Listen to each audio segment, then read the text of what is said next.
ඔය පැත්තේ එහෙම චිට් තියනවද නෑනේ? නෑනේ. හරි. MC කිව් එකට යන්න කලින් බුදු අම්මෝ දිග ලියුමක් තියෙනවා. right. පහවෙද්දිම පන්ති ඉවර කරන්නවලු. එහෙම කරොත් මාත් සතුටින් දෝනිත් සතුටින්ලු.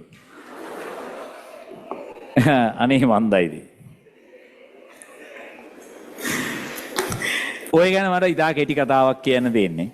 මේ කාලේ අහගෙන මට අවුරුදු ගානක් ඔයාලා අත්දැකීම් තියෙනවනේ. මම ඔයාලා වගේ ළමයි ඕන තරම් දැකලා තියෙනවා.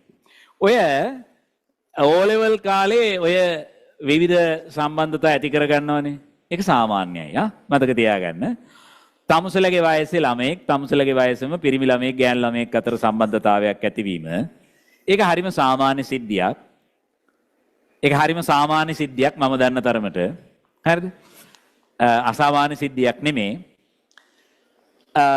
හැබැයි මෙහෙමයි ඊට වඩා සාමාන්‍යයි ඒ සම්බන්ධතා උසස් පෙළින් පසුව හෝ අතරමැදදී සම්පූර්ණයෙන්ම බිඳ වැටීම. ඒ කියන්නේ අද වෙනකන් මට කවදාවත්ම හම්බ වෙලා නැහැ උසස් පෙළ වකවානුව තුල ওই වගේ ප්‍රේම සම්බන්ධතා පවත්වාගෙන ගිහිල්ලා ඒක අවසානයක් දක්වා රැගෙන ගිය කිසිම කෙනෙක්.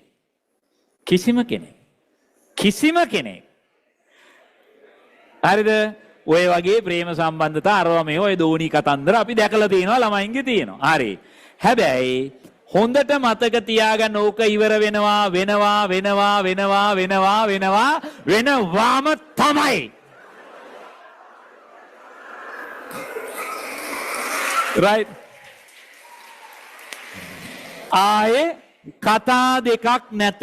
ඒ නිසා පරිබාහිර පුද්ගලයෙක් වෙනුවෙන් තමන්ගේ ජීවිතේ කැප නොකර තමා වෙනුවෙන් තමන්ගේ ජීවිතේ කැප කරගන්න. right.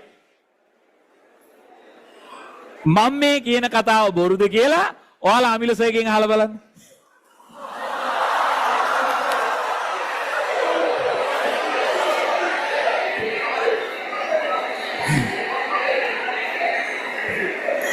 ලොකු ඕත් නෑ.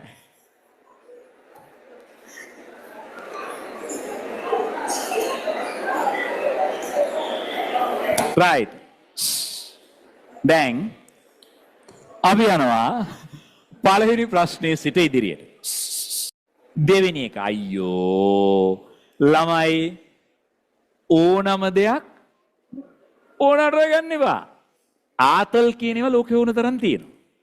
එක ආතල් එකක් අල්ලගෙන ඕක මෙහෙම තියන් ඉන්න එපා. අතාරින්න. එතකොට තමයි තව එකක් එන්නේ. එකක් ඔයා බදාගෙන ඉන්නකම් ඕක විතරයි. හරි? භාවිතා කළා අතෑරියා.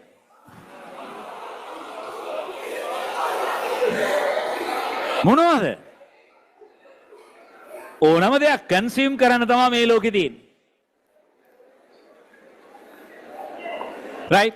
ඒ කියන්නේ උග්‍ර දක්ෂිනාංශිකයෙක් විදිහට මට කියන්න තියෙන්නේ එහෙම. හරි. හරි උඹ ලෝක හප හිටපල්ලා මට මොකෝ මං යනවා ඉස්සරහට.